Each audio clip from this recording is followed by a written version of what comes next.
has made comments about the owner's offer back to the WNBA players, and she's none too happy. But I got to tell you, I am very confused, although I shouldn't be considering how they handle relationships in this league. I'm very confused as to why Breonna Stewart and Nafisi Collier are even involved in this. All right. Why are they even involved? So, anyway, The Professional Women's Basketball Organization faces unprecedented complications in its labor negotiations as current contractual arrangements near expiration in 2020. These discussions have been overshadowed by ethical controversies and financial disputes that threaten the league's operational stability and public credibility. The league continues advancing growth initiatives, including expanded game schedules potentially reaching 50 contests annually. New franchise additions represent significant investments in market expansion, though revenue distribution from these developments has created tension between stakeholders. I'm not sure what the players are expecting. I just hope that they understand that they're at a negotiation table across from sharks. Not minnows, not guppies, not goldfish you flush down the toilet when you forget to feed them for a few days. They're across from sharks. They swim in the waters and they smell blood when it comes to the WNBA Players Association, and they smell blood, especially when they see how they've been treating the only player in the league that draws some moolah. They're like, organizational leadership pursues aggressive expansion strategies while simultaneously managing complex labor relations. These parallel initiatives strain resources and complicate decision-making processes during critical negotiation periods. Union leadership has adopted confrontational approaches to contract discussions, characterizing management proposals as inadequate and insulting. Representatives report feeling dismissed during early negotiation sessions, suggesting communication breakdowns between parties. So anyway, the owners came back with an offer, and Satu Sabali said it was a slap in the face. Breonna Stewart echoed that sentiment on Thursday by saying it felt like the players were, quote, ignored by the WNBA's initial offer. Quote, absolutely frustrated, Stewart said of negotiations. Anytime you go back and forth, you're not expecting to hear that yes on the first proposal, but you're expecting to have. However, serious ethical questions have emerged regarding union leadership structure and potential conflicts of interest. Two prominent figures holding executive positions within the Players Association have simultaneously established a rival professional basketball organization, creating unprecedented ethical dilemmas. This dual representation arrangement presents obvious conflicts between union responsibilities and personal business ventures. Representatives cannot reasonably advocate for agreements that strengthen the primary league while simultaneously operating competing enterprises that benefit from organizational disruptions. Treating the only player in the league that draws some moolah. They're like, oh no. And you guys want this? And you guys don't, oh, this is going to be an easy negotiation. You want to lock out? Fine. You want to say no to the deal? Cool. In fact, this is cutting into my 12 o'clock appointment anyway. That's what the owners are saying. They got nothing to lose. Why? Because they've already been losing supporting this league. It is what it is. Facts don't got time for your... The competing basketball organization, founded by union executives, represents direct competition to the established league, particularly during off-season periods. Any labor disputes or operational interruptions in the primary league would likely increase participation and interest in the alternative organization. Professional sports typically prohibit such blatant conflicts of interest, recognizing that divided loyalties compromise negotiation integrity. The league's acceptance of this arrangement reflects broader governance problems that have persisted throughout its existence. Have a conversation. They just kind of ignored everything we said. So I guess they didn't give them anything they asked for. These are not the kind of updates that fans were hoping to hear or for, but also not all that surprising at this stage in the negotiation process. Absolutely. They start out with giving you nothing, and then you go from there. And each side is going to have to get softer on.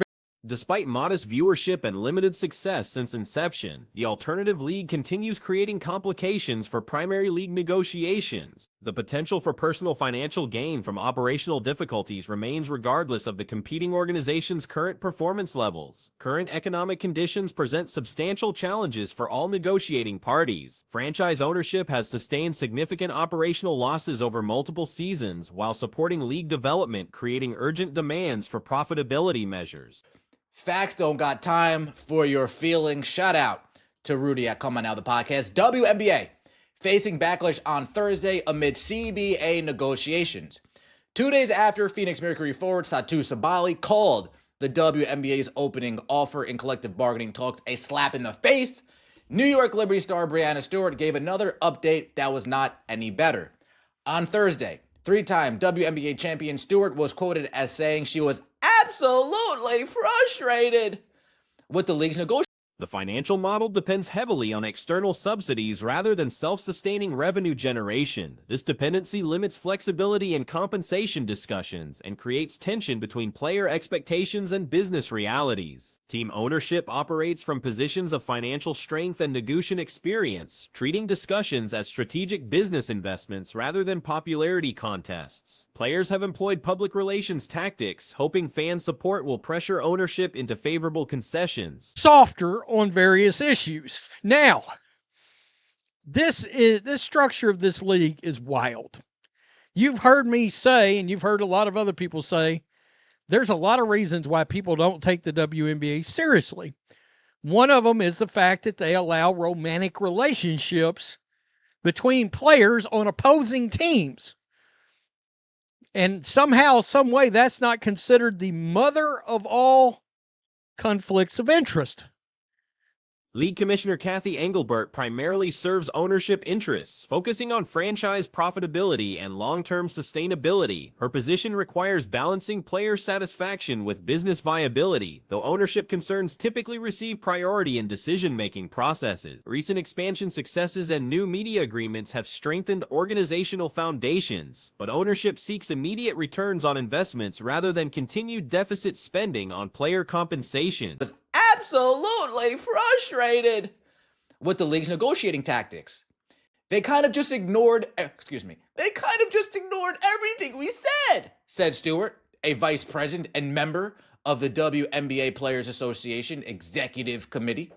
In response, the league and WNBA Commissioner Kathy Engelbert in particular faced heavy criticism on social media from fans worried about the looming possibility of a lockout when the current collective bargaining agreement ends after the 2025 season.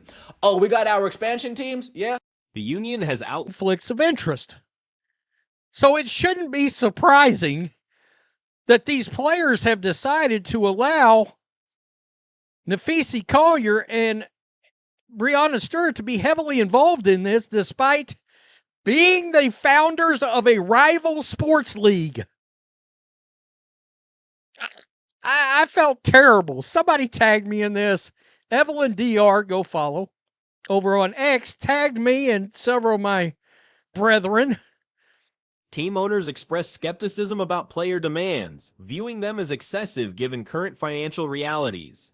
Many franchises operate at significant losses, making substantial compensation increases economically unfeasible without corresponding revenue growth. The unique relationship between NBA and WNBA ownership complicates negotiations. NBA owners understand profitable sports business models, but question whether similar structures apply given different market conditions and revenue generation capabilities. NBA team executives have expressed frustration over expansion fee distributions. Recent franchise sales, including significant investments in new markets, have not provided returns to existing NBA ownership groups, despite their financial support of the Women's League. This revenue structure creates tension between operations, as NBA owners seek tangible returns from cross-league investments. The lack of expansion fee sharing undermines ownership enthusiasm for continued support. Oh, we got our expansion teams? Yeah? Cool. Oh, we got our new media deal? Cool. My jobs here is done. Owners, you cool? Okay, we're done here. I don't know if fans don't understand this. Kathy Engelbert does not work for the players. Shh, quiet. Kathy Engelbert works for the owners. Her number one priority is to make sure that those team owners are happy. and they need to turn a profit very quickly. Very Recent controversies involving media relations have damaged organizational reputation and credibility. Leadership attempts to restrict access for veteran sports journalists who raise accountability questions demonstrate misplaced priorities within the governance structure. Rather than addressing substantive issues like negotiation conflicts of interest, leadership focuses on controlling media narratives and protecting players from legitimate scrutiny. This response pattern reveals fundamental problems with professional standards and institutional maturity. League financial reporting combines NBA and women's league operations, creating opacity around individual league profitability. This consolidated approach makes it difficult to assess true performance and appropriate compensation levels. Let me get this straight. Brianna Stewart is the WNBPA president, and Collier is a vice president. Well, it looks like they're both vice presidents, but the question would be why? Why are they allowed to be involved in this at all? They co-founded Unrivaled, a league that benefits if there's a WNBA lockout. No. Some ownership groups possess stakes in both organizations, providing comparative context for reasonable revenue-sharing percentages. Their experience with profitable player negotiations in the men's league influences their approach to women's league discussions. The NBA maintains approximately 60% direct ownership of the women's league, with combined stakes reaching 75% when including individual team ownership. This concentration provides significant leverage in negotiations and decision-making processes. Current discussions suggest limited movement from ownership positions. Business leaders appear prepared for extended negotiations or potential work stoppages, having minimal financial risk from league interruptions. quickly, very soon. And the current product, without 22 in Indiana, doesn't do that. The only team that does that is that team. Sorry. Kathy gets it. The owners get it. The players, they must be aloof to it. The fans, they don't want, the old fans, they don't want to understand that. They don't get to understand that. Players face greater pressure to reach agreements quickly, as lost seasons would eliminate momentum from recent growth periods. The timing of negotiations during peak visibility periods may work against player interests if public support fails to materialize. The resolution of these negotiation conflicts will likely establish precedents for future league governance and business practices. The choices made during this period will significantly impact organizational credibility and success potential. Public and media attention provides opportunities to demonstrate commitment to professional standards and ethical business practices. However, current approaches suggest these opportunities may be missed. The situation serves as a case study in how professional sports organizations can undermine their own interests through poor governance and conflicted leadership. The lessons learned will likely influence future approaches to league management and player representation. No doubt. No doubt. If this doesn't go well and they have to lock out, it helps the rivaled league. And, okay. And they're the ones leading CBA negotiations. How do they negotiate in good faith? Question mark. Make it make sense. Fact is, I can't make it make sense. This is another in the long line of things that make you go, why is the WNBA and its players like this? The ongoing development continues generating discussion about appropriate standards for professional sports organizations. The outcome will provide important insights into organizational priorities and professional capabilities. Old fans, they don't want to understand that. They don't get to understand that. They think they deserve our attention, folks. They think they're entitled to our support. Not entitled to shit. All due respect. You're just not. Before Colson's Indiana Fever played the Las Vegas Aces on June 22nd, she read a statement of player demands for the new CBA. We'll get to those demands. This week, Fever star Caitlin Clark was heard on Colson's Instagram Live calling out Kathy Engelbert over prize money. The impact on fan perception and media coverage remains significant, with continued scrutiny of decision-making processes and leadership standards. Resolution of these conflicts will influence long-term assessments of organizational professionalism and business acumen. You go, why is the WNBA and its players like this? Why are they? Somebody came back. I shared this on my face my X as well, and somebody come back and said, "Well, if the players don't see it as a conflict of interest, why do you care?" Well, look, I mean, they're not exactly Einsteins playing in that league. All right? I mean, whether they think it's a conflict of interest or not, it is a huge conflict of interest. And once again, public perception. The collective bargaining negotiations represent a critical juncture for women's professional basketball. Success requires balancing player compensation desires with business sustainability requirements, while addressing fundamental ethical concerns about leadership conflicts of interest. The outcome will likely determine organizational trajectory for several years, affecting both immediate operations and long-term growth potential. Resolution depends on realistic assessment of current market conditions, reasonable expectations from all parties, and creative solutions that address both player security needs and ownership profitability requirements. Kathy Engelbert over prize money after Indiana Fever won the WNBA Commissioner's Cup. That's right, folks. You get more money winning the Commissioner Cup than you do winning the WNBA Finals. So as far as I'm concerned, when it comes to the biggest pot available in the league, well, we already got the big pot. Yeah. We chased down the end of that rainbow. We saw a big pot of gold against the Minnesota Lynx. And we took that gold home with us. Oh, that's hysterical. Stuart, 30. Most importantly, the organization must establish clear ethical standards for union leadership to maintain credibility and effectiveness in future negotiations. The current tolerance of obvious conflicts of interest undermines confidence in the league's ability to capitalize on improved visibility and fan interest during this critical growth period.